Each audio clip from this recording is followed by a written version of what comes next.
नमस्कार दोस्तों, स्वागत है आपका मेरे इस नए वीडियो में जहां हम एक ऐसे जीव के बारे में जानेंगे जो रहस्य, भय और श्रद्धा का प्रतीक है। सांप जिन्हें सर्प भी कहा जाता है, अद्भुत और रहस्यमय जीव हैं। प्राचीन काल से ही सांपों ने मानव कल्पना को मोहित किया है और उनके बारे में अनगिनत कहानियां, मिथक और किंवदंतियां प्रचलित हैं। आज हम सांपों के बारे में कुछ ऐसे आश्चर्यजनक तथ्य जानेंगे जो आपको हैरान कर देंगे। तो दोस्तों, तैयार हो जाइए सांपों की दुनिया में एक रोमांचक सफर के लिए। दोस्तों, क्या आप जानते हैं कि सांपों के बाहरी कान नहीं होते हैं? जी हां, आपने बिल्कुल सही सुना। लेकिन इसका मतलब यह नहीं है कि वे बहरे होते हैं। सांप जमीन के कंपन को महसूस कर सकते हैं और उनकी हड्डियां ध्वनि तरंगों को उनके आंतरिक कान तक पहुंचाने में मदद करती है। इस तरह वे अपने आसपास की आवाजों को समझ सकते हैं, भले ही उनके बाहरी कान न हो। यह एक आम धारणा है कि सभी सांप जहरीले होते हैं, लेकिन यह सच नहीं है। दुनिया में लगभग 3900 प्रकार के सांप पाए जाते हैं, जिनमें से केवल 600 प्रजातियां ही जहरीली होती हैं। भारत में 4 मुख्य जहरीले सांप हैं: नाग, करैत, रसेल वाइपर और सॉस स्केल्ड वाइपर। इनके अलावा अधिकांश सांप मनुष्यों के लिए हानिकारक नहीं होते हैं। दोस्तों, क्या आपने कभी सोचा है कि सांपों की त्वचा इतनी चमकदार कैसे होती है? इसका राज है उनकी पुरानी त्वचा को समय समय पर बदलना, जिसे केंचुली बदलना कहा जाता है। यह प्रक्रिया उनकी त्वचा को साफ और स्वस्थ रखने में मदद करती है और उन्हें परजीवियों से भी बचाती है। केंचुली बदलने के बाद सांप की त्वचा बिल्कुल नई और चमकदार दिखती है। चैप्टर 4, बिना पलक झपकाए देखने का कमाल।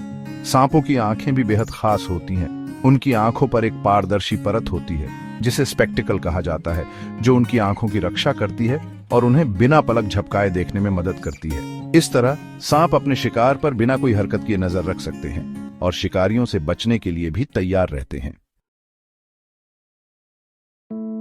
चैप्टर 5, जीभ से सूंघने का अनोखा तरीका। दोस्तों, सांप अपनी जीभ से सूंघते हैं। जी हां, आपने बिल्कुल सही सुना। सांप अपनी कांटेदार जीभ का उपयोग हवा में मौजूद रसायनों को पकड़ने के लिए करते हैं। ये रसायन उन्हें भोजन, साथी और शिकारियों का पता लगाने में मदद करते हैं। सांप अपनी जीभ को बार बार अंदर बाहर करके अपने आसपास के वातावरण का पता लगाते रहते हैं। चैप्टर 6, पानी का घर, जलीय सांप। सभी सांप जमीन पर नहीं रहते। कुछ सांप, जैसे कि समुद्री सांप, पूरी तरह से पानी में रहते हैं और जमीन पर बहुत कम आते हैं। ये सांप अपने शरीर और फेफड़ों में विशेष अनुकूलन के कारण पानी में सांस ले सकते हैं और तैर सकते हैं। सांपों का पाचन तंत्र भी बेहद शक्तिशाली होता है। वे अपने शिकार को पूरा का पूरा निगल लेते हैं और उनका पाचन तंत्र धीरे धीरे उसे पचाता है। सांप अपने शिकार की हड्डियों, दांतों और अन्य कठोर हिस्सों को भी पचा सकते हैं। सांपों की दुनिया में आकार में बहुत विविधता पाई जाती है। दुनिया का सबसे लंबा सांप पायथन रेटिकुलेटेड है, जिसकी लंबाई 30 फीट तक हो सकती है। वहीं सबसे छोटा सांप बार्बाडोस थ्रेड स्नेक है, जिसकी लंबाई सिर्फ 4 इंच तक होती है। क्या आप जानते हैं कि दुनिया में कुछ ऐसी जगहें भी हैं जहां सांप बिल्कुल नहीं पाए जाते? आर्कटिक, अंटार्कटिका, न्यूजीलैंड और कुछ द्वीपों पर सांप नहीं रहते। इन जगहों पर ठंडा तापमान सांपों के जीवित रहने के लिए अनुकूल नहीं होता।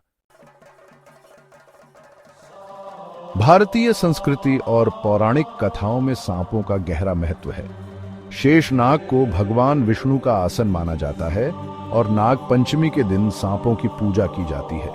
सांपों को प्रकृति का एक अभिन्न अंग माना जाता है और उनकी पूजा करके लोग प्रकृति के प्रति अपना सम्मान व्यक्त करते हैं। मुझे उम्मीद है कि आपको यह वीडियो पसंद आया होगा और आपने सांपों के बारे में कुछ नया सीखा होगा। सांप प्रकृति का एक महत्वपूर्ण हिस्सा है और हमें उनके संरक्षण के लिए काम करना चाहिए। क्या आपको इनमें से कोई तथ्य और विस्तार से जानना है? मुझे कमेंट में जरूर बताएं। अगले वीडियो तक नमस्कार।